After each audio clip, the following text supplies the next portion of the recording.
नमस्कार, number 1 debate show ताल ठोके में आपका स्वागत है। मैं अखिलेश आनंद हूं। अमेरिका ने ईरान के परमाणु ठिकानों पर जमकर हमला बोला, लेकिन क्या यह सबसे बड़ी भूल साबित होने जा रही है? क्योंकि ईरान पर अमेरिकी हमलों ने पूरी दुनिया को हिलाकर रख दिया है। रूस और चीन की नाराजगी तेज होती जा रही है। भड़के रूस और चीन ने अमेरिकी हमलों की खुलकर निंदा की और चेतावनी दी है, वो ईरान को झुकने नहीं देंगे। रूस खुलकर अब यह कह रहा है कि कई देश ईरान को परमाणु बम देने की तैयारी में हैं। उधर इजराइल पर ईरानी बैलिस्टिक मिसाइल खैबर के हमले ने टेल अवीव को तबाह कर दिया। साथ ही स्ट्रेट ऑफ हॉर्मुज बंद करने पर ईरानी मजलिस ने भी अपनी मुहर लगा दी है। लेकिन आखिरी फैसला खलीफा को लेना है। अगर हॉर्मुज को बंद किया गया तो जाहिर है तेल की कीमतें बढ़ेंगी और भारत पर भी इसका असर पड़ सकता है। हालांकि तेल की कीमतों पर केंद्र सरकार ने फिलहाल कड़ी नजर बनाई हुई है। इन सब के बीच ईरान पर अमेरिकी अटैक को लेकर चौंकाने वाला दावा सामने आया। अमेरिकी खुफिया विभाग ने दावा किया है कि ईरान ने हमलों से पहले ही करीब 400 किलो यूरेनियम हटा लिया था, क्योंकि सैटेलाइट इमेज में फोर्डो न्यूक्लियर प्लांट पर B-2 बॉम्बर के हमले से पहले कई ट्रक खड़े दिखाई दे रहे हैं। तो सवाल है, क्या अमेरिकी हमले से पहले ईरान ने हटा लिया था यूरेनियम, इसीलिए अब तक रेडिएशन की कोई खबर सामने नहीं आई? और क्या ट्रंप का मिशन हैमर फेल साबित हो गया है? क्या B-2 बॉम्बर ने फोर्डो न्यूक्लियर प्लांट की सिर्फ इमारत तबाह की? और सबसे बड़ा सवाल तो यह कि क्या अमेरिका के खिलाफ ईरान, चीन और रूस की तिकड़ी बड़ा खतरा बन सकती है? क्या खलीफा को रेडीमेड एटम बॉम्ब देंगे किम जोंग? आज इसी अहम मुद्दे पर ताल ठोक कर करेंगे चर्चा, लेकिन पहले आपको एक छोटी सी रिपोर्ट दिखा देते हैं। जहां जहां हमला हो रहा है, जी न्यूज वहां पर पहुंच रहा है और वहां पर तबाही की जो पूरी तस्वीर है वो आपको दिखा रहा है। Timing, nature and the scale of Iran's proportionate response will be decided by its armed forces. कि आप मकान देख रहे हैं, उन मकानों में भी भारी नुकसान हुआ है। हर तरफ यहाँ पर तबाही तबाही है।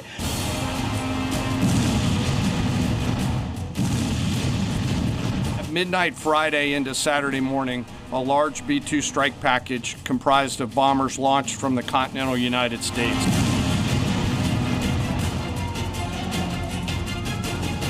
वैगन की तस्वीरें अगर मैं आपको दिखाऊं तो ये घर है, यहाँ पे कल निशाना लगाया गया था। कल यहाँ पर बम्बार्डिंग हुई थी और बम्बार्डिंग के बाद ये पूरी की पूरी ये जो सोसाइटी है ये तहस नहस यहाँ सब कुछ हो गया। सामने अगर आप देखेंगे तो सामने टूटे हुए मकान, टूटे हुए मलबे यहाँ पर दिखाई देंगे। मलबों को हटाने का भी काम यहाँ पर किया जा रहा है, लेकिन इस बीच इलाके को पूरी तरीके से कॉर्डन ऑफ कर दिया गया है, बंद कर दिया गया है।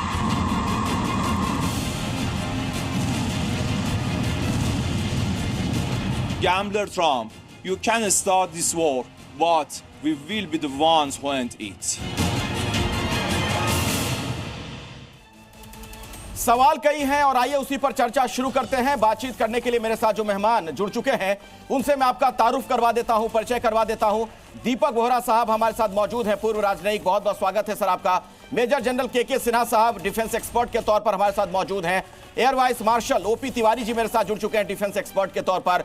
ब्रिगेडियर संजय खन्ना हमारे साथ डिफेंस एक्सपर्ट के तौर पर मौजूद हैं और वॉरशिप कैप्टन श्याम कुमार भी स्टूडियो में मेरे साथ जुड़ चुके हैं। सबसे हम बातचीत करेंगे, लेकिन पहले मैं आपको जरा ग्राउंड जीरो पर लिए चलता हूं। मेरे सहयोगी ब्रजेश वहां पर मौजूद हैं टेल अवीव में। अभी क्या हालात हैं वहां पर यह जान लेना बहुत जरूरी है, फिर हम बातचीत शुरू करेंगे। ब्रजेश, आज आप जरा बताइए, आंखों देखी वहां से। देखिए, आज सुबह तकरीबन 3 बजे, जो मैं यहाँ का समय बता रहा हूँ, सुबह तकरीबन 3 बजे यहाँ पर सायरन की आवाज़ सुनाई दी। यहाँ के आसमानों में लगातार जब सायरन के बाद यहाँ पर कुछ रॉकेट्स ज़रूर दिखाई दिए, मिसाइल ज़रूर दिखाई दिए, लेकिन जो इजरायली डिफेंस फोर्स है उसका ये दावा है कि जैसे ही उनको यहाँ पर सायरन दिखाई दिए, उनको आसमानों में ही जो मिसाइल्स यहाँ पर देखी गई थी उनको आसमान में ही मार गिराया गया। यानी अलर्ट के तौर पर जो यहाँ पर तस्वीरें आ रही थी वो ये थी कि आज भी कोशिश जरूर हुई ईरान की तरफ से इजराइल को भारी नुकसान पहुंचाने की, लेकिन आज वो नाकामयाब रहे। आज पूरी तरीके से उसके बाद दोपहर में भी, अब से तकरीबन 1 घंटे पहले मैं बताऊं, 1 घंटे पहले जो यहाँ का एक 40 किलोमीटर दूर जो तल अवीव का एक शहर पड़ता है, वहां पर भी उस वक्त अलार्म बजा था और अलार्म बजने के बाद जो इजरायली डिफेंस सिस्टम है वो एक्टिव था। हमने खुद देखा कि कैसे मिसाइल आई और मिसाइल आने के बाद इजरायली डिफेंस सिस्टम ने उसको गिराया, उसको गन डाउन किया गया। यानी जो शुरुआत से सुबह से ही आज, हालांकि कल के मुकाबले अगर हम बात करें तो आज तल अवीव में ज्यादा नुकसान नहीं हुआ है। आउटर स्कर्ट्स में कुछ जगहों पर कोशिश जरूर हुई थी जिसको डिफेंस सिस्टम्स ने यहाँ पे नाकाम कर दिया। और इस बीच अलार्म SOPs जो यहाँ पे जारी है, सुबह जो हमने देखा था कि जैसे ही अलार्म बजा लोग घरों में चले गए, दोपहर में भी जब हमने देखा कि अलार्म बजा तो लोग जो यहाँ पे बेसमेंट बनाए गए हैं, बंकर्स बनाए गए हैं, वहाँ चले गए, वहाँ छुपा वहाँ लोग जाके छुपे। और उसके बाद जैसे ही 10 मिनट बाद 15 मिनट बाद जब स्थिति सब कुछ नॉर्मल हो गई, सामान्य हो गई, उसके बाद लोग घरों से बाहर निकले। कोशिश लगातार जारी है ईरान की तरफ से इजराइल को नुकसान पहुंचाने की, लेकिन आज उस कोशिश में कमी दिखाई दी।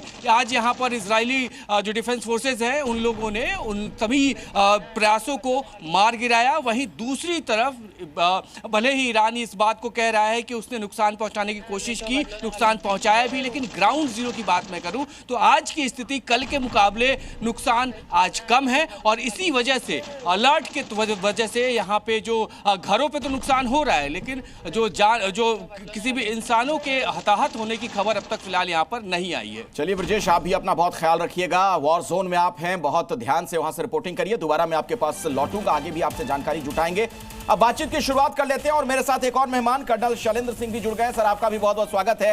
लेकिन ब्रिगेडियर संजय खन्ना साहब, आपसे चर्चा की शुरुआत करना चाहूंगा, चूंकि एक जो बात सामने आ रही है कि वहां पर रेडियो एक्टिव पदार्थ का नहीं मिलना, इतना बड़ा हमला होता है, रेडिएशन का नहीं होना क्या बताता है? चूंकि अब कुछ तो तस्वीरें ऐसी भी आ रही हैं, कुछ ऐसी इमेज का भी जिक्र हो रहा है कि वहां बड़े बड़े ट्रक पहले से खड़े थे जिन परमाणु संयंत्रों को तबाह करने की बात कही जा रही है। तो क्या ईरान ने वहां से सब कुछ हटा लिया था? देखिए, ये बताना तो बहुत मुश्किल है, क्योंकि जब अमेरिका ने स्ट्राइक की थी अपने B-2 बॉम्बर्स के थ्रू GBU-57 इस्तेमाल करके, तो उन्होंने फोर्डो पे जो है बिल्कुल प्रिसिशन स्ट्राइक्स की थी और टैंडम में जो है उनके बॉम्ब्स GBU-57 जो है वो उस साइट के अंदर गए हैं। ये कंफर्म्ड है, फोटोग्राफिक एविडेंस है, सैटेलाइट इमेजरी है कि वहाँ पे नुकसान हुआ है। अब कितना नुकसान हुआ है उसका इमीडिएटली जायज़ा नहीं लिया जा सकता है, पर जब ये बॉम्ब अंदर गिरे हैं तो वो नीचे कुछ हद तक गए हैं और वहाँ पे भी फिर वो ब्लास्ट हुए हैं। ब्लास्ट होने के बाद जो है, क्योंकि पूरा हिल साइड है और कंक्रीट है, तो जितना भी मलबा है वो और नीचे गिरा है। उसके बाद जो टैंडम में बॉम्ब्स फायर किए हैं वो जाके वो ब्लास्ट हुए हैं। जब इतना कुछ ऊपर उस स्थिति जो जगह है जहां यूरेनियम एनरिचमेंट इनका प्लांट है और ये कार्य करते थे, जब इतना कुछ मलबा वहां पे गिरेगा तो न्यूक्लियर रेडिएशन थोड़ा मुश्किल है कि बाहर निकल के जो है नहीं, क्योंकि श्याम जी ये सवाल अब खड़ा हो रहा है कि कहीं अमेरिका का ये ऑपरेशन फेल तो नहीं हो गया, क्योंकि रेडियो एक्टिव पदार्थ का वहां से उत्सर्जन ना होना, इसका मतलब ये भी तो हो सकता है कि वहां हो ही ना, पहले हटा लिया ईरान ने सब कुछ। अखिलेश जी धन्यवाद। शनोवर्णा, देखिए मैंने जब ये बात कही थी 2-3 दिन पहले तो मजाक में कि क्लिंजिंग के बिना ये अटैक होना ही नहीं चाहिए और डिले टैक्टिक्स जो चल रहा है ट्रंप जी का, तो शायद उस पर सीरियसली नहीं लिया गया था। ये मुद्दा बहुत सीरियस इशू था कि क्या ये अगर वहां पे यूरेनियम रहता तो क्या ये B-2 बॉम्बर अटैक करते, क्योंकि ये क्वेश्चन यहां तक आता है कि अटैक ही नहीं करते वो। और ये डिले, यहां तक मैंने कह दिया है कि वो डिले इसलिए हुआ गिमिक्स के साथ, G7 से ही कहानी शुरू हो गई थी और ये डिले इसलिए हुआ कि ये सब हो जाए, ईगो सेटिस्फाई हो जाए। वरना मैंने ये भी एक मजाक में कह दिया था कि पाकिस्तान और इन दोनों का क्लिंजिंग एक साथ ना हो जाए। क्लिंजिंग का मतलब था जब तक फिजिकली आप वहां से हटाओगे नहीं वो जो 8 से ज्यादा कैपेबल यूरेनियम के मटेरियल हैं, तब तक वहां पे अटैक करने का मतलब डिसास्टर्स हो सकता है। तो यही हुआ ही एक्चुअली, और यही हुआ एक्चुअली, जो भी आप कह सकते हो, लेकिन हुआ यही कि वहां से वो यूरेनियम हटा दिए गए। और इजराइल के प्रधानमंत्री तो ये भी कह रहे हैं एक बयान में कि उनको पता है वो 60% इनरिच यूरेनियम कहां है। ऐसे भी तो कुछ ओपी तिवारी साहब, आपका अनुभव क्या कहता है? श्याम जी जो कह रहे हैं आप उससे इत्तेफाक रखते हैं क्या? भाई जो श्याम जी कर रहे हैं मैं इनको नकार नहीं सकता, प्रोबेबिलिटी इसकी भी है, लेकिन मैं कहानी सुनाना चाहूँगा बचपन की, आज से करीब 55 साल पहले की। एक लेटर आया मेरे नाना जी के घर में कि आपके घर डकैती इस डेट को होगी। तो डकैती होने से पहले तैयारी क्या की?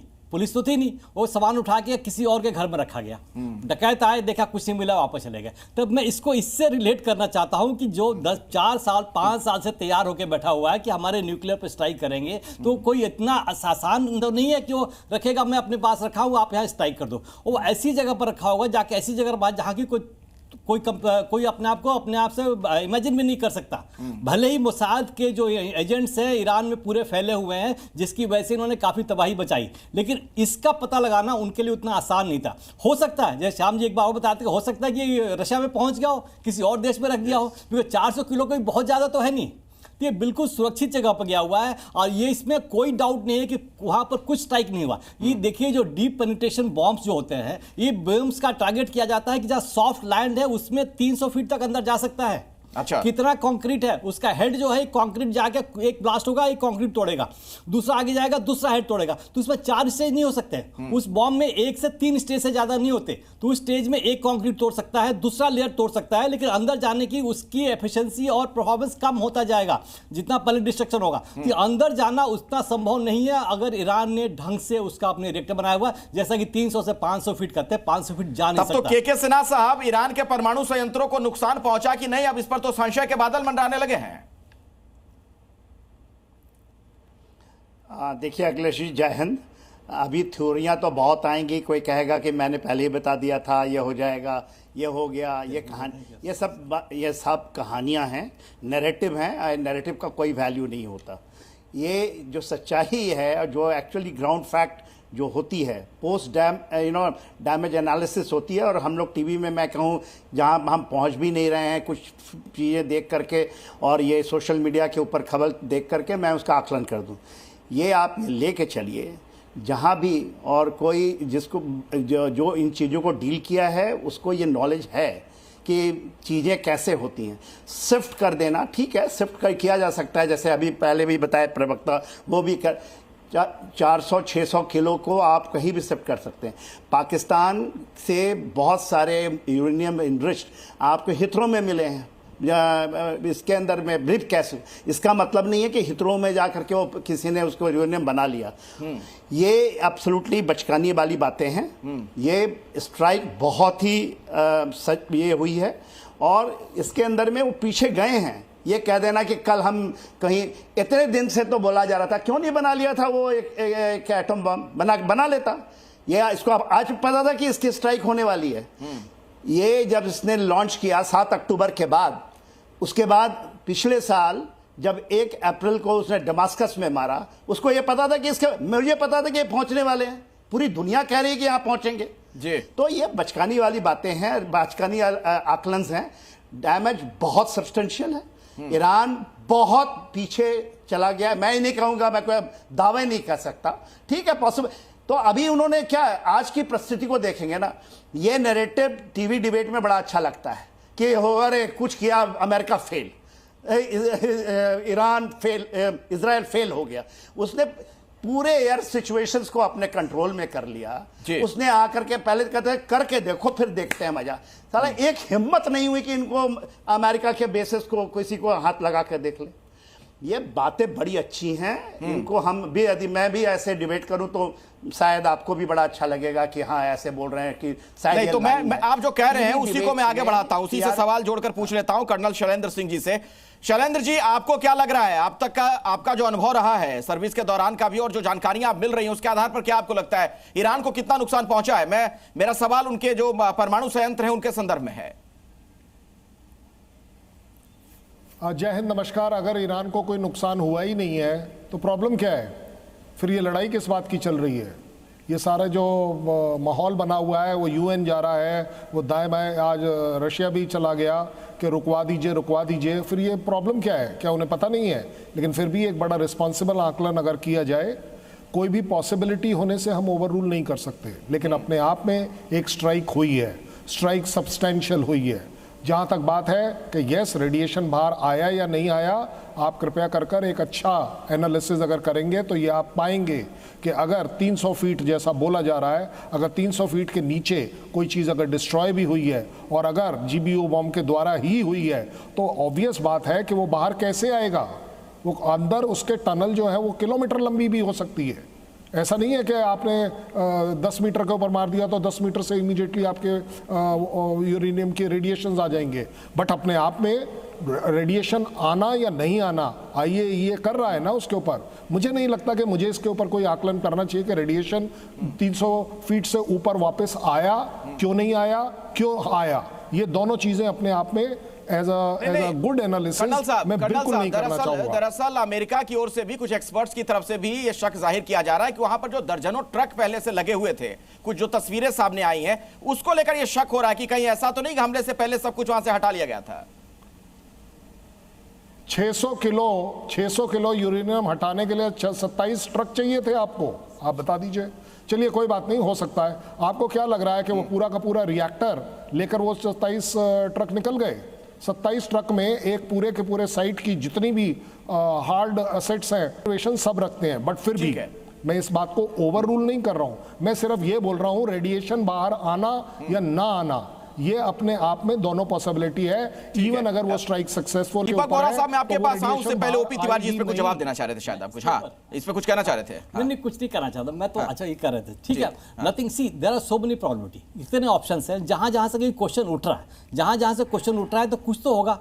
इसलिए हम सब चीज को नकारना तो ठीक नहीं है। ये नहीं कह रहे कि रेडिएशन नहीं हुआ, हो सकता हुआ हो, बाहर कम निकला हो, कम रेडिएशन हुआ। पाकिस्तान में क्या हुआ था, वह अर्थक्वेक भी आ गए थे जो ब्लास्ट किया था। लेकिन सारी चीज की प्रॉबिलिटी है। लेकिन जब भी कोई शक होता है तभी आदमी डिबेट करता है, तभी भी आदमी अपने कर्तव्य बताता है। ये बचकाना हल तक नहीं होती कि हम उससे कर रहे हैं। ये अमेरिका ने कहा है, कई देशों ने कहा हुआ। अगर कुछ हुआ होता तो ये ईरान से बहुत दूर नहीं था। दीपक बोरा साहब, अक्सर उनको आप सुनते रहते हैं। वोरा साहब, आपके पास मैं अब सब बातें जब हम लोगों ने जान ली, सुन ली, उसके बाद आ रहा हूं आपके आकलन के लिए। और मेरा सवाल यह है कि ईरान जो बार बार ये बात कह रहा है, आज भी उनके नेताओं की तरफ से ये बयान आया है कि शुरू तो इजराइल ने किया लेकिन खत्म ईरान करेगा। ये कॉन्फिडेंस उसके पास कहां से आ रहा है, वो भी ऐसी सूरत में जबकि उसके सामने दुनिया का सबसे बड़ा दादा खड़ा है, अमेरिका। बहुत बहुत धन्यवाद सर, जब भी आपके चैनल पर होता हूँ बहुत कुछ सीखता हूँ। Thank you very much. आपका शो तो बेमिसाल है, पर एक शिकायत यह है कि आप इतने सारे जनरल साहिबान को ले आते हैं, मैं अकेला डिप्लोमेट रह जाता हूँ। और अभी मैं बात सुन रहा था जनरल सेना की, कर्नल शैलेंद्र सिंह की। स्पॉट ऑन कर्नल साहब, स्पॉट ऑन जनरल साहब। ये कहना कि मैंने 10 साल पहले ये कहा था, 3 करोड़ साल पहले ये कहा था, I don't by that argument sir. Basically जो मेरा इन्फॉर्मेशन है, मैं इस समय अपने आप को कैसा महसूस कर रहा हूँ, एक अंधा व्यक्ति जो रात के अंधेरे में काले कमरे में है और ढूंढ रहा है चिराग कहाँ पर है। सो द रियलिटी इज़ कि अमेरिका ने ठोका है, अमेरिका ने जो बॉम्ब्स यूज़ किए हैं वो अंदर गए हैं। फुकुशिमा में तो मैं गया हूँ, देखा है। चेरनोबिल यूक्रेन में हुआ, वो भी देखा है। वहाँ पे न्यूक्लियर रिएक्टर का मेल्टडाउन हुआ था, कोर उसका पिघल जाता है तो रेडिएशन लीक करती है वहाँ से। फिर ये बोरॉन कार्बाइड का इस्तेमाल करते हैं उसको डैम्पन करने के लिए। ये आप जानते हैं कि जब पाकिस्तान पे भी हमने हमला किया था आतंकिस्तान पे, वहाँ पर भी उन्होंने बोरॉन कार्बाइड इजिप्ट से मंगवाया, चाइना से मंगवाया, उसको हम भूल गए हैं। तो अभी देखना है सर कि अगर वहाँ पे जाता है 100% there is leakage of radiation. कितना है ये कहना मुश्किल है। अगर आप 3 मंजिल ज़मीन के अंदर हैं, इतना आसान नहीं है। रेडिएशन लीक होती है फ्रॉम द न्यूक्लियर रिएक्टर। ये एटम बॉम्ब जो अगर बना के रखा है एनरिच यूरेनियम से नहीं आएगा सर, वो रिएक्टर से आता है। वो आपका सेंट्रीफ्यूज अगर भंग हो जाए उससे आता है, जो मेरी मैं तो काम कर चुका हूँ इस एरिया में। तो मेरा मानना है कि जो अभी कर्नल के जनरल साहब ने कहा है, और कर्नल साहब ने एब्सोल्युटली राइट, उनको मालूम है, नहीं तो वो नहीं चाहते बॉम्ब करने के लिए। क्या उनको पता नहीं एक दिन पहले कि उनके सारे ट्रक ले जा रहे हैं पूरी दुनिया में? सर सुन लीजिए आंकड़ा, which is confirmed by International Atomic Energy Agency, 2000 ton enriched uranium पूरी दुनिया में, 408 टन।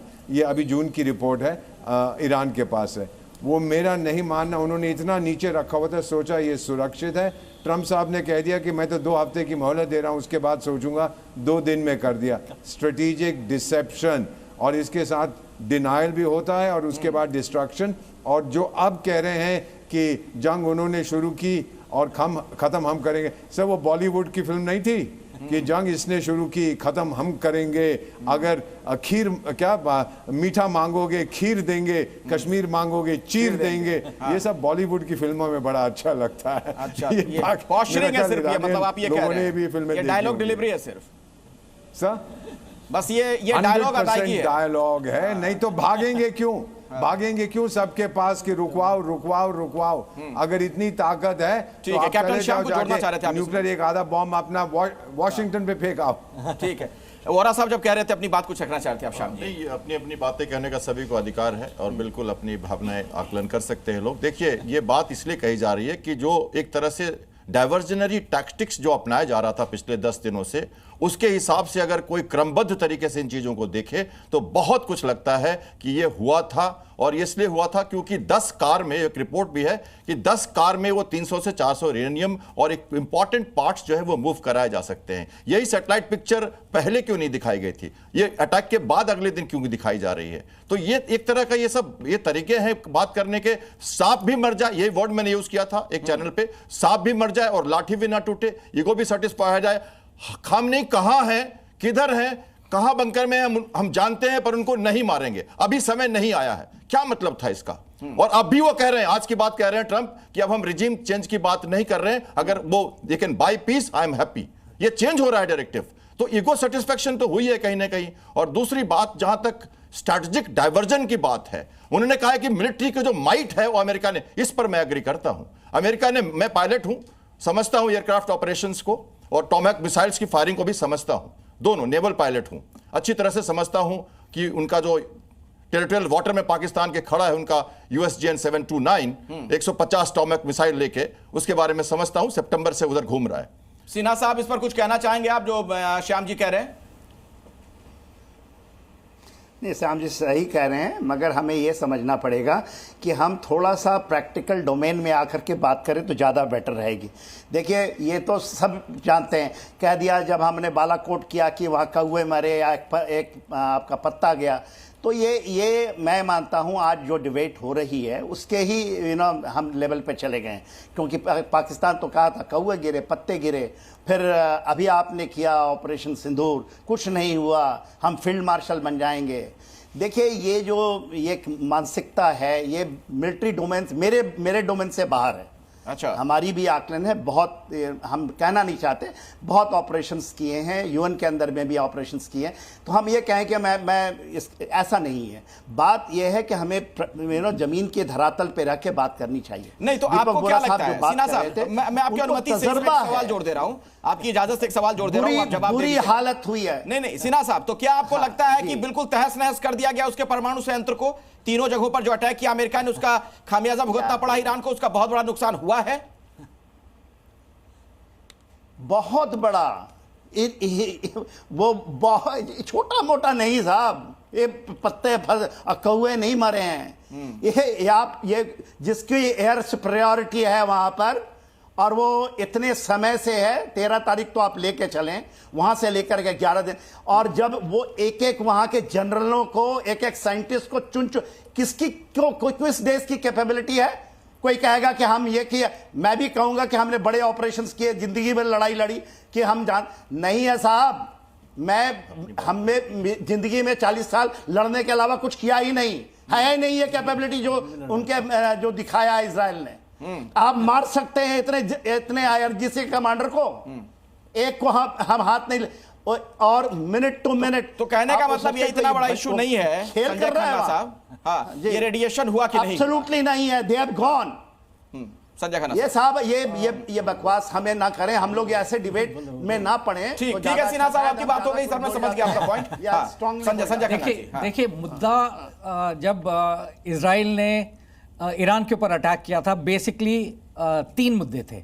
एक था कि इनका जो न्यूक्लियर साइट्स के जो भी प्लांट्स हैं, चाहे वो फोर्दो, चाहे एहसान हो, चाहे नतान्ज हो, या और भी जो उनके वहाँ पे हैं, जैसे अरक, जहाँ पे हार्ड वाटर, हैवी वाटर जो है उसकी वो पूरा है।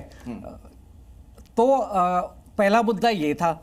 दूसरा मुद्दा ये था कि हम जो हैं ईरान की पूरी मिसाइल्स जो हैं वो तबाह करेंगे, क्योंकि उनको पता था कि जो ईरानियंस हैं उनकी जो स्ट्रॉन्ग पॉइंट है वो उनका मिसाइल्स है, क्योंकि इजराइल के पास इतनी मिसाइल नहीं है, पर ईरान के पास हैं। दूसरा, इजराइल को ये भी पता था कि जो ईरान की एयरफोर्स है वो बिल्कुल ही ओल्ड विंटेज है, और इनके पास जो मॉडर्न एयरक्राफ्ट्स हैं अमेरिका से लिए हुए हैं, वो जो है ईरानियन एयरफोर्स को बिल्कुल भी हिलने नहीं देगी। और जो एक्चुअली हुआ है, आज तक कहीं मैंने ये नहीं देखा कि कहीं पे भी किसी भी चैनल पे ये न्यूज़ चली हो कि ईरान ने जो है अपने हवाई जहाज के द्वारा जो है इजराइल में कोई क्षति पहुंचाई।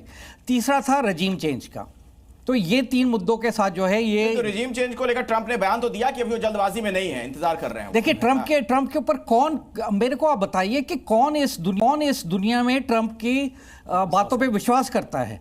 वो हर दूसरे दिन तो उसकी ट्रंप साहब की स्टेटमेंट चेंज होती रहती हैं, अपने को ही जो बोलते हैं उसी को झुठला देते हैं। तो ये ट्रंप साहब जो है इनके जो भी कहते रहे इनके ऊपर विश्वास नहीं किया जा सकता। जी हाँ, मैं आऊंगा सर आपके पास, लेकिन अब मैं एम्बेसडर बोहरा के पास जाना चाहूंगा इस सवाल के साथ। अब बहस को आगे बढ़ाते हैं। आपको ये युद्ध कहां जाता हुआ सर नजर आ रहा है कि चूंकि ईरान, चीन और रूस की एक तिकड़ी बनती हुई दिख रही है, आपको लग रहा है कि इस युद्ध में इस तरीके का दृश्य बन रहा है आने वाले दिनों में? सवाल नहीं पैदा होता। रूस बहुत सारे बयान देगा, ये भी कहेगा कि ईरान अपने ऑयल वेल्स को कैप कर देगा, तेल नहीं आएगा, दुनिया में $2000 बैरल चला जाएगा। लेकिन रूस का इंटेंशन ये है कि भाई टाइगर तू बंद कर दे अपने ऑयल वेल, फिर अमेरिका मुझसे प्रतिबंध हटा देगा, सैंक्शन, मैं अपना तेल बेचूंगा, मुझे बहुत फायदा होगा, तू कर जो करना है, नो क्वेश्चन। और जो चीन है सर, वो तो आपको मालूम है उसका इंटेंशन है ताइवान, रूस का जैसे इंटेंशन है यूक्रेन। अब स्ट्रेट्स ऑफ हॉर्मुज को बंद करने की बात की जा रही है, अभी तक तो किसी ने किया नहीं। कितने साल ईरान इराक का जंग हुआ था, अरे सदाम कल बंद कर देगा, परसों बंद कर, नहीं किया। कैसे बंद करोगे? एक वहां नाव डुबो दोगे, आके उसको साफ कर देंगे। There is not an issue straits को बंद करना इतना आसान है। उसको बंद ही नहीं कर सकते आप, ये कह रहे हैं। के लिए गालिब ये धमकी दी जा रही है, उसको बंद नहीं कर सकता ईरान। नहीं हो सकता सर। हाँ, ये धमकी दी जा रही है, कैसे करोगे सर? फिजिकली आपके नेवल ऑफिसर सीनियर हैं यहाँ पर, जनरल साहब हैं, कैसे करोगे? एक अपना पानी का जहाज खड़ा कर दोगे, उसको आके उड़ा देंगे। और ये हुती फूती जो हैं, देखिए सर बोरा सर सही कह रहे हैं, कुछ मामलों में सही कह रहे हैं। देखिए नॉर्दर्न पार्ट ऑफ जो इसका हॉर्मुज है 37 किलोमीटर का, 37 किलोमीटर का ये विड्थ है इसका। देखिए जो चोक पॉइंट्स होते हैं वर्ल्ड के, बाब अलमंडेब हो या ये हो, सुनरा हो या ये मलक्का हो, ये बड़ी पैनी नजर हम रखते हैं इसके ऊपर, क्योंकि इसी के ऊपर हमारा प्रोफेशन है। अपॉर्चुन टारगेट है, सबमरीन्स वहां पे लगाते हैं हम, और माइंस को बिछाते हैं। और अगर शिप को डुबाना शायद जरूरत नहीं होगी इसमें, माइंस अगर उन्हें लगा दिया, अगर माइंस लगा दिया तो फिर ये बड़ा डेटरेंस हो जाता है किसी शिप्स के लिए। और बड़ा शिप अगर कोई टकरा गया माइन से और वही वो डूब गया जो उनकी मनसा होगी, तो फिर वो चैनल पूरी तरह से अनयूजेबल हो जाएगा, क्योंकि उसमें डेप्थ जो होती है, ड्रेजिंग करनी पड़ती है लगातार, और एक चैनल होता है उसमें भी उसी से जहाज सब जाते हैं। बड़े बड़े जो ड्राफ्ट है जिनके शिप्स के, उनको तो कहीं भी दाहिने बाएं भी मूवमेंट नहीं हो पाती। तो इस हिसाब से ओमान का भी रोल इसमें बनता है, क्योंकि ओमान और ईरान दोनों इसको कंट्रोल करते हैं, और ओमान और ईरान दोनों को इसमें साथ आना पड़ेगा। मुश्किल तो है, पर ये डेटरेंस हमेशा से रहा है। जैसा दीपक जी ने कहा कि पहले भी ये बंद नहीं कर पाए, बंसाएं बहुत बनी, इससे सबको खतरा है, आत्मघाती कदम होगा, ये हम सब जानते हैं, भारत को भी और चाइना को तो सबसे ज्यादा होने वाला है। आत्मघाती कदम होगा मतलब ईरान को भी इसका बहुत बड़ा नुकसान हो सकता है। तिवारी जी आप देखिए, चैनल की बात हो रही थी, बताना चाहूंगा 33 किलोमीटर चौड़ा है, और जो 2 वेज बड़ी हुई 3 किलोमीटर एक साइड से और 3 किलोमीटर उस साइड से रेगुलेट किया जाता है ट्रैफिक को, ताकि कोई अंदर फंसे मत, ये इंपॉर्टेंट है। लेकिन देखिए 1959 में ईरान ने, और इधर फिर उसके बाद से ओमान ने अपना क्लेम किया था कि ये लाइन हमारे पास होगी। उसके बाद से कई एपिसोड हो चुके हैं कि ये जो इनोसेंट ट्रांजिट है वो तो चलता रहेगा, लेकिन जो भी वॉरशिप जाएगी वो हमसे परमिशन लेके जाएगी। ये इक्वेशन 2010 में, 11 में, 12 में कई बार हो चुका है ये। तो जहां तक बंद करने का सवाल है, बोरा साहब से कहा तो इतना आसान नहीं है, तभी वो भी डिले कर रहे हैं, दिखा रहे हैं कि भाई हमने पार्लियामेंट में पास कर दिया, अब उनके परमिशन की जरूरत है। लेकिन अगर बंद किया, देखिए 80% जो साउथ ईस्ट एशिया में जो पास आता है सब उधर से ही आता है। 25-21% ऑयल वहां से निकलता है और 33% गैस निकलता है। सऊदी अरेबिया और यूएई ने तो अपने पाइपलाइन बना रखे ऑल्टरनेट, कई देशों ने कर रखा है। अब लेकिन देखिए ईरान की इतनी हिम्मत नहीं है, इतनी वो नहीं है कि हम पूरा बंद कर सकते हैं, बिकॉज वो 2 सुपर पावर से लड़ रहा है। बड़ी खबर आपको बता दें, अपडेट आ रहा है वहां से। दरअसल ईरान के विपक्षी नेता का एक बड़ा दावा सामने आया है। ईरान के विपक्ष के ये नेता हैं, उन्होंने बात कही, रेजा पहलवी उनका नाम, जिनका ये दावा है, उनके हवाले से जो खबर आ रही है वो अपने दर्शकों को अपडेट में दे दूं। ईरान छोड़ने की तैयारी में है खामनेई। ये देखिए एक बड़ा अपडेट आ गया, ये बड़ी खबर है। खामनेई परिवार के साथ भागने की तैयारी में। बहुत बड़ी खबर इस वक्त आ रही है ईरान से। वहां के सर्वोच्च लीडर खामनेई, उनका दावा विपक्षी नेता का कि परिवार समेत वहां से वो भागने की तैयारी में है। तो अभी का एक बड़ा अपडेट, बड़ी खबर दर्शकों को बता दें, ईरान छोड़ने की तैयारी में है खामनेई। ये वहां के एक विपक्ष के नेता ने दावा किया है, उनके हवाले से ये बड़ा अपडेट। परिवार समेत मुल्क छोड़ने की तैयारी में खामनेई, कर्नल शैलेंद्र। अब इसका मतलब क्या निकाला जाए? फिर तो भगोड़ा कहा जाएगा इन्हें।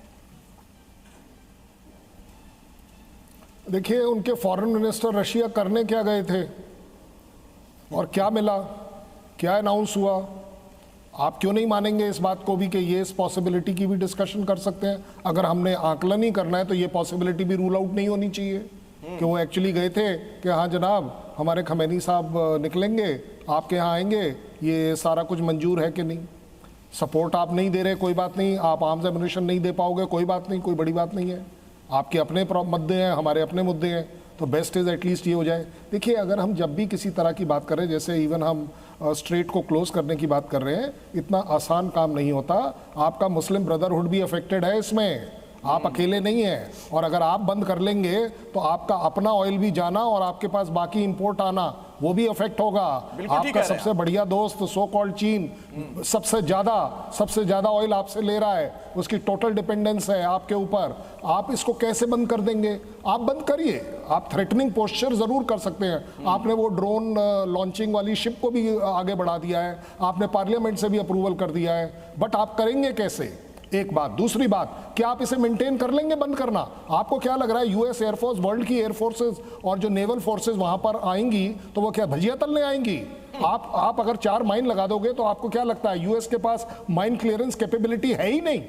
देखिए, डेटरेंस सारे होते हैं, धमकी देना सबको मंजूर होता है और वहीं से एक प्रेशर बिल्टअप होता है दुनिया का। क्यों? क्योंकि अगर आज आप कुछ इस तरह की बात करेंगे जिससे कि पूरी दुनिया अफेक्टेड है, तो यस, हु वांट्स के प्राइसेस शुड गो अप, लेकिन आप एक तरह से दुनिया को झुका रहे हैं, अपना ध्यान ला रहे हैं कि हमारे किसी भी एक्शन से दुनिया को हम अफेक्ट कर सकते हैं। ठीक है वोहरा साहब, लेकिन ये खामनेई तो कुछ देर पहले तक ये कह रहे थे कि भाई शुरू किया है इजराइल ने, खत्म ईरान करेगा।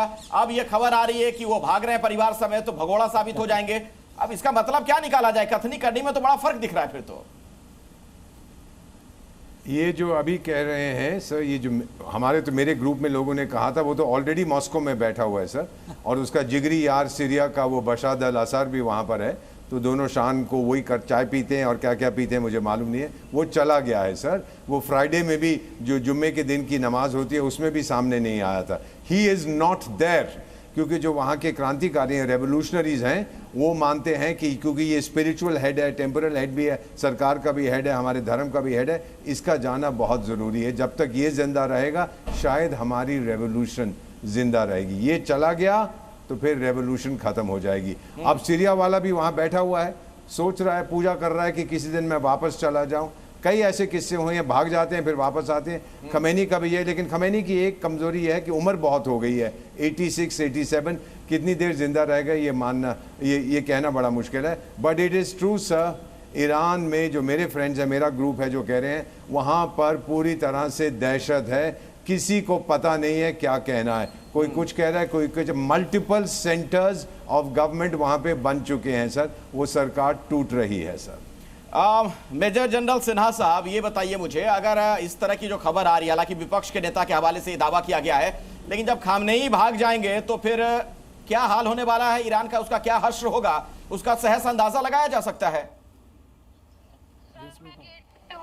देखिए, जो हम बात करते हैं सुप्रीम लीडर की बात, वो अभी आप के चैनल में तो चल नहीं रहा है, मगर जो एक्चुअल आप देखेंगे उसमें रहबरे ओ मुअज्जम की बात हो रही है। रहबरे और मुअज्जम, मुल्ला साहब को हम शायद उसको उर्दू में कहते हैं। अच्छा। रहबरे ओ मुअज्जम। अब उसके अंदर में वो उसकी एक ये भी आई है कि जो मुज्तबा खमैनी साहब हैं, जो कि IRGC को अभी संचालित कर रहे हैं, क्योंकि सारे जनरल्स मारे गए हैं उनके IRGC के जो टॉप लीडर्स हैं, उनके पूरे जो सिक्योरिटी तो 3 नाम खुल करके आए। उन्होंने कह दिया अयतुल्लाह अल खमैनी कि ये भी जो मेरा बेटा है जो 55 साल का है, जिसको कहा जाता था शायद वो लेगा, मुज्तबा खमैनी, ये नहीं है सुप्रीम लीडर के रेस में, और वो रहबर मुआज़म नहीं बनेगा। ये है, पर ये हमारे इंडिया मीडिया में चैनल में नहीं चलते हैं, बैलेंसिंग करते हैं। उसमें 3 नाम खुल के आ रहे हैं, नाम नहीं आउट हुआ है।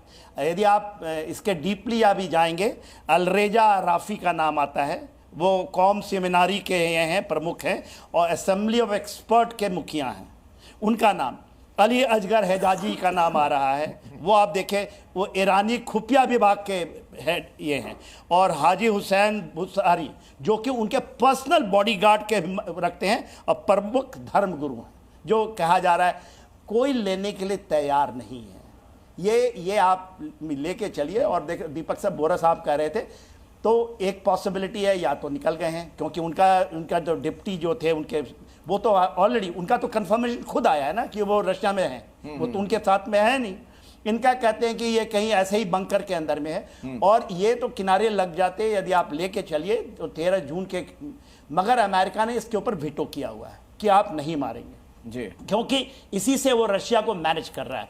रशिया का 2 डिमांड है, यदि आप सुनना चाहें रशिया का 2 डिमांड सुन लीजिए। जल्दी से। रशिया का डिमांड है कि आप खुमैनी को आप नहीं मारेंगे, उसको आप नहीं खत्म करेंगे, और बुसेरा जो न्यूक्लियर प्लांट है उस पर आप हमला, बुसेरा को टच नहीं किया गया। ठीक है सर, आपकी बात समझ गया मैं। ब्रिगेडियर संजय खन्ना साहब के पास में जाना चाहूंगा। अब सवाल यह होगा कि खामनेई नहीं तो कौन, उनका सक्सेसर कौन होगा, और इसका आने वाले दिनों में आप क्या असर देखते हैं ईरान पर? देखिए, वो पहले आयतोला खोमेनी थे, उन्होंने अपनी लीनियज जो है आयतोला खोमेनी के पास कर दी है, और अब जो है वो फिर किसी क्लेरिक को ही जो है इसके अंदर लाना चाहते हैं अपनी सक्सेशन की लाइन पे। पर ये बोलना बहुत मुश्किल है कि कौन आएगा। अमेरिका अपनी तरफ से ये आई थी कि परिवार से कोई नहीं होगा। जी बिल्कुल बिल्कुल, उन्होंने अपने बेटे को, ये जो 3 नाम जनरल साहब ने बताए हैं उसमें वो उसका कहीं नाम नहीं है, वो नॉमिनेटेड नहीं है। अमेरिका की कोशिश यही रहेगी कि जो वो कंट्रोल कर सकता है उसको ही वहाँ पे सत्ता पे बैठाया जाए। शाह के बेटे जो है काफ़ी साल से वहाँ पे यूएस में हैं, अगर अमेरिका का बस चलेगा तो वो चाहेंगे कि उसको यहाँ पे लेके आए। देखिए, कोई भी अमेरिका चाहेगा उसका कोई पिट्ठू रहे वहाँ पे। बिल्कुल, क्योंकि प्रॉब्लम ये है कि अगर इन तीनों में से कोई बैठता है गद्दी पे और वो अमेरिका के लाइकिंग के हिसाब से नहीं है और वो भी रेडिकल है। दिक्कत ईरान में तब शुरू हुई जब 1979 में इस्लामिक रेवोल्यूशन हुई है। दिक्कत वहाँ से शुरू हुई है क्योंकि रेडिकलाइजेशन शुरू हुआ है और बिल्कुल ही सोच बदल गई ईरान की। और ईरान बहुत मॉडर्न कंट्री था, बहुत ही मॉडर्न, और अब देखिए कहाँ पे पहुँचा हुआ है। तो अगर कोई रेडिकल लीडर वहाँ पे खमेनी की जगह ले लेते हैं तो फिर दिक्कत शुरू हो जाएगी। क्या दिक्कत हो सकती है ओपी तिवारी साहब? देखिए, कहना बहुत मुश्किल है। देखिए, बहुत लंबा टाइम हो गया 1976 से। खन्ना साहब जैसे बता रहा हूँ कि आजकल की जो लड़कियाँ होंगी अपनी नानी और दादी से कहानियाँ सुना करती होंगी, कोई समय क्या था ईरान में, क्या समय था, वो बिल्कुल अलग था। लेकिन जिस तरीके से इन्होंने 40 साल से ज़्यादा हो गया इस तरीके से रूल किया, पूरा रिवोल्यूशनाइज कर दिया, ये तो बिल्कुल फैक्ट है कि वहाँ के लोग बहुत परेशान थे। लेकिन जिस तरीके से इजराइल ने अटैक करना शुरू किया उनके रेजिडेंशियल एरिया पर, तो वहाँ के लोगों में राष्ट्रभक्ति की भावना जग गई। मैं 1971 की याद दिलाना चाहूँगा, वॉर में जब American fleet Bangladesh Bay of Bengal में पहुंची थी तो हमारे डिफेंस मिनिस्टर थे जगजीवन राम, एक रैली कर रहे थे, तलवार लेकर निकाला कि कोई भी आ जाए हम लड़ेंगे अंतिम दिन तक। इस तरह की राष्ट्र भावना 71 में भी जागी थी, जनरल साहब बताएंगे। ठीक है, तो इसी तरीके से उन्होंने जगा दिया था। ये तो लोग वहाँ परेशान थे, they know doubt about it. लेकिन इजराइल ने थोड़ा सा अपने आप को ओवर एस्टिमेट किया कि हम 2-4 स्ट्राइक करेंगे और ये तख्ता पलट जाएगा, लेकिन ये हुआ नहीं। इस तरीके से इतना डैमेज हो गया, बर्बादी ईरान में हुई या इजराइल में भी हो रही है। इतना आसान नहीं है इतने बड़े फोर्स से लड़ने के लिए। लेकिन मैं एक चीज़ कहना चाहूँगा कि ट्रंप साहब को ईरान का बॉम्ब दिखता है, पाकिस्तान का नहीं।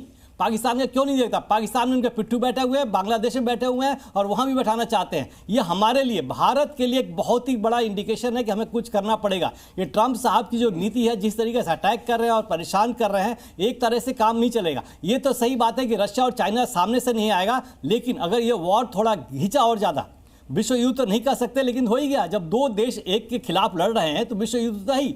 लेकिन ये इनके पास भी स्लीपर सेल्स हैं। ईरान के पास, ईरान किस टेरर ऑर्गेनाइजेशन को सपोर्ट करता था? वो खाली इजराइल को अटैक करते थे। जब पाकिस्तान उन टेरर ऑर्गेनाइजेशन को सपोर्ट करता है जो अमेरिका भी हेक्टर करता है, फिर भी ट्रंप साहब ने पाकिस्तान के प्रति कुछ नहीं आ रहा, उनके जनरल साहब के साथ लंच खा रहे हैं। ये समझने की बात है, विश्व के शांति का मसीहा बनने के बाद इतनी तबाही बचा रखी है उन्होंने। ईरान ने क्या कर रखा है, मैं ईरान का सपोर्टर बिल्कुल नहीं हूं, लेकिन जिस तरीके से दबाने की कोशिश की है, ये इन्होंने ये समझा होगा कि ईरान भी इराक होगा, हम कुछ दिनों में दबा देंगे। लेकिन ईरान का एम्बेसडर वोहरा, क्या यहां पर थोड़ी चूक हुई अमेरिका की तरफ से या फिर इजराइल की तरफ से ईरान की ताकत को आंकने में? नहीं, मेरा नहीं ख्याल कोई चूक हुई। उन्हें मालूम था, इजराइल ने यही सोचा ज़रूर हो। जब हमास का हमला हुआ था इजराइल पे, वो भी चूक थी इंटेलिजेंस की। जब पहलगाम में हुआ, लोग ये भी आरोप लगाते हैं कि भारत की इंटेलिजेंस की चूक थी। मेरे घर में चोरी हो जाती है, मैं कहता हूँ दिल्ली के पुलिस कमिश्नर की चूक थी। So the basic issue is sir कि शायद अंडर एस्टिमेट किया था, कभी दुश्मन को अंडर एस्टिमेट ना करो, लेकिन उन्होंने जो किया है वो डट के किया है। इंटेलिजेंस बेस्ड जो मार रहे हैं एक एक करके, ये इंटेलिजेंस बेस्ड है। मोसाद जो उनकी एजेंसी है इजराइल की, उसको भगवान नहीं इंस्ट्रक्शंस देता, वो ईरानियन लोगों को पैसे से खरीद लिया है, फौज के इंटेलिजेंस के पता लग जाता है, मीडिया को खरीद लिया है, और अब उनके गुंडे सड़क पे उतरेंगे। जो सोचते हैं कि 60 साल पहले शाह के टाइम में तो मौजा ही मौजा होती थी, अब वो वापस आ जाएगा खुशहाली का समय, वो सड़क पे आएंगे। सर, एक व्यक्ति या 10 व्यक्ति सड़क पे उतर आए, कारवां अपने आप बन जाता है, और ये मुल्ले भाग जाएंगे। इनमें लड़ने की क्षमता नहीं है सर। ठीक है वोहरा साहब, मैं आपके पास लौटूंगा, लेकिन कर्नल शैलेंद्र, अब आज की तारीख में अगर हम देखें युद्ध जो अभी जिस स्थिति में हम देख पा रहे हैं, ऐसा लग रहा है जैसे शाह और मात का खेल दोनों तरफ से चल रहा है। इजराइल से भी खबरें आ रही है कि वहां पर मिसाइल दागी जा रही है, ईरान से भी इसी तरह की खबरें आ रही हैं। यह लड़ाई आपको लग रहा है बहुत लंबी अभी चलेगी? अगर आप मुझे 5 सेकंड फालतू दें, आपने बात करी कि उन्होंने नॉमिनेट किए हैं 3 नाम। हाँ। ये वो वाली मतलब खमैनी ने 3 नाम नॉमिनेट किए हैं। ये वो वाली बात है कि भगत सिंह होना चाहिए, लेकिन वो पड़ोसी का बेटा होना चाहिए, अपना बेटा थोड़ी ना होगा। आपको क्या लग रहा है? ये यूनिवर्सली ट्रुथ है, अपने बेटे को थोड़ी ना। इन्हें मालूम है जिन 3 नामों को नॉमिनेट किया जाएगा वो इजराइल की टारगेट लिस्ट पर हो गए। अगर एक चीफ को मारा जाता है, दूसरा चीफ नॉमिनेट होता है, दूसरे को मार दिया जाता है, तीसरे को आप बनाने को राजी इसलिए नहीं हो क्योंकि वो बोलता है मैं पीछे खड़े होकर मैं कंट्रोल कर लूंगा, बट मुझे चीफ डिक्लेयर मत करो। आपके दोनों के दोनों ड्रोन कमांडर एक के बाद एक मारे जाते हैं। ये ट्रेंड दिखाता है कि इजराइल इस समय वो कर पा रहा है जो वो चाहता है। ज्यादा बड़ी बात यह है कि क्या ये युद्ध चलेगा या नहीं चलेगा। ये युद्ध जरूर चलेगा, ये चलता चला आया है, ये कभी बंद भी नहीं हुआ था। इसकी इंटेंसिटी कम हो जाएगी, वो टेररिज्म का पार्ट ले लेगा, वो स्पॉन्सर्ड टेररिज्म का पार्ट ले लेगा, कुछ भी ले ले, ये अपने आप में युद्ध चलता रहेगा। एंड जहां तक बात चल रही थी कि मेरे को एक समराइज मेरे तरफ से कर लेने दीजिए कि अगर वो यूरेनियम कहीं दाएं बाएं चला भी गया है, वेल दैट डजंट मीन कि उस 400 किलो यूरेनियम के लिए आज हम पूरे के पूरे ईरान को बर्बाद कर देंगे। देखिए, इंटेलिजेंस इसी को कहते हैं। और जहां तक बात आ रही है खुमैनी कहाँ है, आजकल कम्युनिकेशन में क्यों नहीं है? उनका एक्सक्यूज जो दिया जा रहा है वो ये है कि उनकी लोकेशन ना ट्रैक हो, इसलिए वो किसी भी तरह का इलेक्ट्रॉनिक गैजेट भी इस्तेमाल नहीं कर रहे। वो तो बिजली इस्तेमाल नहीं कर रहे अपने बंकर में, ऐसा उन्हीं लोगों का कहना है। क्यों? या तो वो वहां है या नहीं है। ये सस्पेंस रहना चाहिए दुनिया के लिए, क्योंकि उनकी जिंदगी सिर्फ इसी बात पर है कि वो वहां ना हो। जी सिन्हा साहब, आपका तो बड़ा लंबा अनुभव रहा है, मुझे जरा ये बताइए, किसी भी युद्ध में जो पॉलिटिकल लीडरशिप होती है उसका भी आगे से रहना बड़ा जरूरी होता है। नेतन्याहू तो आकर अक्सर बयान दे रहे हैं, हर जगह दिख रहे हैं, कैमरों के सामने दिख रहे हैं, तो इस मामले में तो ईरान पीछे दिख रहा है ना, उसके लीडर है ही नहीं। एब्सोल्युटली, आपने ही बात कह दी। देखिए, आप पर्दे के पीछे जमीन के अंदर घुस करके आप लड़ाइयाँ नहीं लड़ सकते। ये उसी तरह है जो फील्ड मार्शल अभी बना है पाकिस्तान का, वो भी बंकर में घुम गया जब एक्चुअल ऑपरेशंस चलते हैं। फिर आप चीटी से बाहर निकल जाओ, फिर शेर बन जाओ, आपको लंच में बुला लेगा कोई, मगर बात उसकी नहीं है। देखिए, आप शैलेंद्र साहब से मैं 200% एग्री कर रहा हूँ जो उन्होंने बताया है, और सही है। ये फ्रोजन कॉन्फ्लिक्ट्स हैं, ये चलेंगे, मगर पूरी परिस्थिति वेस्ट एशिया की बदल गई है, बदल चुकी है, बस मैटर ऑफ टाइम है। क्यों? इसका क्या कारण है उसको सुनने, क्योंकि ये सुनना, Russia is not in a position. Syria में अभी उसके एक नेवल बेस खत्म हो गया या एक एयर बेस कर गया, कुछ नहीं कर पाया वो, बसर उसका। मैं रशिया का पुतिन का बहुत इज्जत करता हूं, बड़ा उनके साथ मैं देखता हूं उनकी पॉलिसी, और वो जानते हैं कि वो कुछ नहीं करेंगे। उन्होंने साइड ड्रोन्स ले लिए, दैट इज ओवर। चाइना यहां पर फड़फड़ा रहा है, $400 बिलियन का 25 साल का। यदि ये मौका मिलता है तो ये चाइना जो है उससे बड़ा सूडो कोई है ही नहीं। आप फौज भेजेंगे नहीं, बूट्स ऑन ग्राउंड, मगर सबको कंट्रोल करना है। देखिए प्रॉब्लम है, दीज आर फ्रोजन कॉन्फ्लिक्ट, मगर टेम्ड होकर ईरान 79 के पहले जो था, आप देखेंगे ये आएगा, और ये सबसे अच्छी कंडीशन है वेस्ट एशिया के लिए। एक टर्की है, फड़फड़ा रहा है, that is the days are gone. Modi साहब पहुंच गए थे ना साइप्रस में अभी, और वहां से नहार रहे थे जहां पर उन्होंने नदन साइप्रस को देखने की चेष्टा की थी। Turkey's days are over, West Asia is heading towards a आप बताइए ना, पूरे अरब वर्ल्ड में एवरीवन वांट्स टू चेंज। आपके उनकी कट्टरता खत्म हो गई, आपके मंदिर बन रहे हैं, बौद्ध के बन रहे हैं, यहाँ पर बिल्कुल बहुत बदलाव आ रहा है। बिल्कुल मैं आपकी बात से इत्तेफाक रखता हूं, धर्म नहीं मान रहे हैं। लेकिन आपने चूंकि चीन का जिक्र किया तो उसी से जुड़ा एक मेरा सवाल है वोहरा साहब आपसे, कि ये चीन यूनाइटेड नेशंस में जाकर अमेरिका की आलोचना कर रहा है, इजराइल की आलोचना कर रहा है कि ईरान की संप्रभुता पर ये लोग हमला कर रहे हैं, लेकिन ये चीन तो वही है ना जो इसकी विस्तारवादी नीति है, ये कहां किसी की संप्रभुता का ख्याल रखता है? तो किसने आपको बताया है कि चीन ऐसा देश है जो कहता है वो करता है और जो करता है वो कहता है? ये डबल स्टैंडर्ड तो सबके पास होते हैं। चाणक्य नीति भी यही कहती है कि जो आपकी ऑडियंस है उसके अनुसार बात करिए। You think the Islamic People's Republic of China, मैं जान के कह रहा हूँ, Islamic People's Republic of China, जिसने 15 लाख उइगुरों को बंद कर रखा है और जिसका टिंग टोंग पिंग पोंग कहता है इनकी नस्ल बदल दो, इनको हैंड चाइनीज बना दो, कुछ नहीं होगा sir. This is pure hypocrisy. रोक रहा हूं आप सभी मेहमानों का बहुत बहुत शुक्रिया हमारे साथ इस चर्चा में जुड़ने के लिए। तो आज ताल ठोक के में फिलहाल इतना ही, फौरन लौटेंगे कुछ और बड़ी खबरों के साथ। आप देखते रहिए जी न्यूज। और एक बड़ी खबर और बता रही है, वो आपको बताते पहले, ईरान इजराइल के बीच पाकिस्तान की गिरफ्तारी सामने आई है। भारत के साथ युद्ध करेंगे ये कहा जा रहा है। अगर भारत सिंधु जल संधि को स्वीकार नहीं करता और बांध और नहरें नहीं बनाता तो पाकिस्तान युद्ध छेड़ देगा। वो पाकिस्तान जो अभी फौरन कुछ दिन पहले ही पिटा है, वो देखिए उसका बयान। अगर वो नहीं मानते सिंतास मुआहिदा को, डैम और कनाल्स निकालने की कोशिश करेंगे, तो फिर पाकिस्तान जंग करेगी और हम 6 के 6 दरिया के पानी अपने अवाम को दिलवाएंगे।